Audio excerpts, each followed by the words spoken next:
Today I'm going to be reading Ezekiel chapter 33.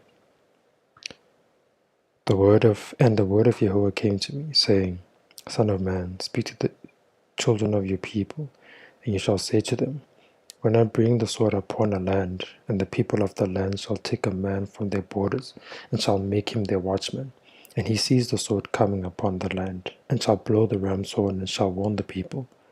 Then whoever shall hear the sound of the ram's horn, and shall not take warning, if the sword comes and takes him away, his blood is upon his own head. He heard the sound of the ram's horn, but he did not take warning. His blood is on himself, but he who takes warning shall deliver his being. But if the watchman sees the sword coming and shall not blow the ram's horn, and the people shall not be warned, and the sword comes and takes any being from among them, he is taken away in his crookedness, and his blood I require from the watchman's hand.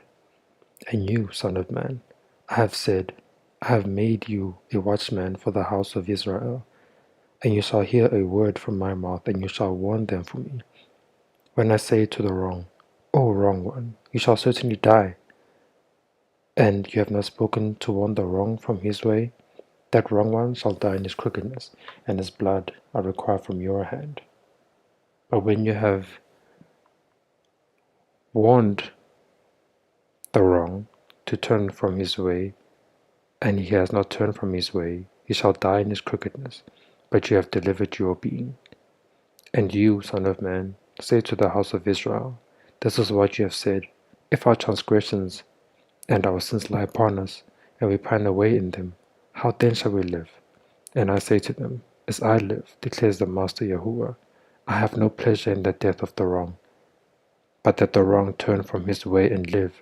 Turn back from your evil ways. For why should you die, O house of Israel? And you, son of man, you shall say to the children of your people, The righteousness of the righteous man shall not deliver him in the day of his transgression. And as for the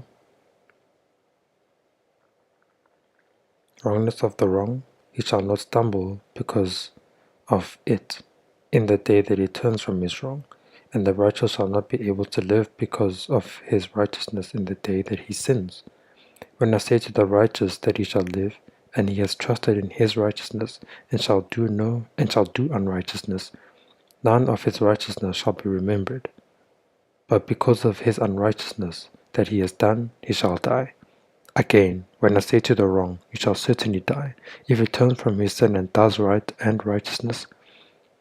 If the wrong restores the pledge and gives back what he has stolen, and walks in the laws of life without doing crookedness, he shall certainly live, he shall not die.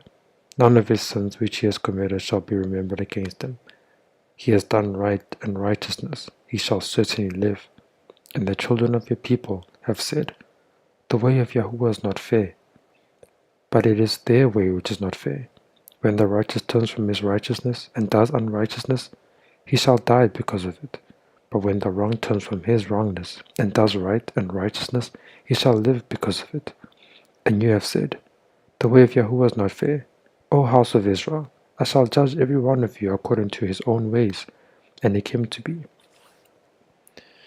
in the 12th year of our exile, and in the 10th month, on the 5th of the month, that the one who had escaped from Jerusalem came to me and said, The city has been smitten. And the hand of Yahuah came upon me the evening before the man came who had escaped. And he had opened my mouth before he came to me in the morning, and my mouth was opened, and I was no longer silent. Then the word of Yahuah came to me, saying, Son of man, they who inhabit those ruins in the land of Israel are saying, Abraham was only one, and he inherited the land, but we are many. Let the land be given to us as a possession. Therefore I say to them, Thus said the Master Yahuah, You eat meat with blood, and you lift up your eyes toward the idols, and shed blood. Should you then possess the land? You depend on your sword, and you commit abominations, and each of you defiles his neighbor's wife. Should you then possess the land? Say this to them, Thus said the Master Yahuah, As I live, those who are in the ruins shall fall by the sword, and the one who is in the field, In the open field I shall give to the beasts to be devoured, and those who are in the strongholds and caves shall die of the pestilence. And I shall make the land a desert and a waste. The arrogance of her strength shall cease, and the mountains of Israel shall be a waste, and none passing through. And they shall know that I am Yahuah, when I have made the land a desert and a waste because of all the abominations which they have done. As for you, son of man, the children of your people are talking about you beside the wall and in the doors of their houses, and they speak to each other, saying to his brother, Please come and hear what the word is that comes from Yahuah. And they come to you as people do, and they sit before you as my people, and they hear your words, but they do not do them. For with their mouth they show much love, their hearts pursue their greedy gain. And see, you are to them as a very lovely song of one who has a pleasant voice and playing well on the instrument, and they hear your words, but they do not do them. And when it comes, see, it shall come, then they shall know that a prophet has been in their midst.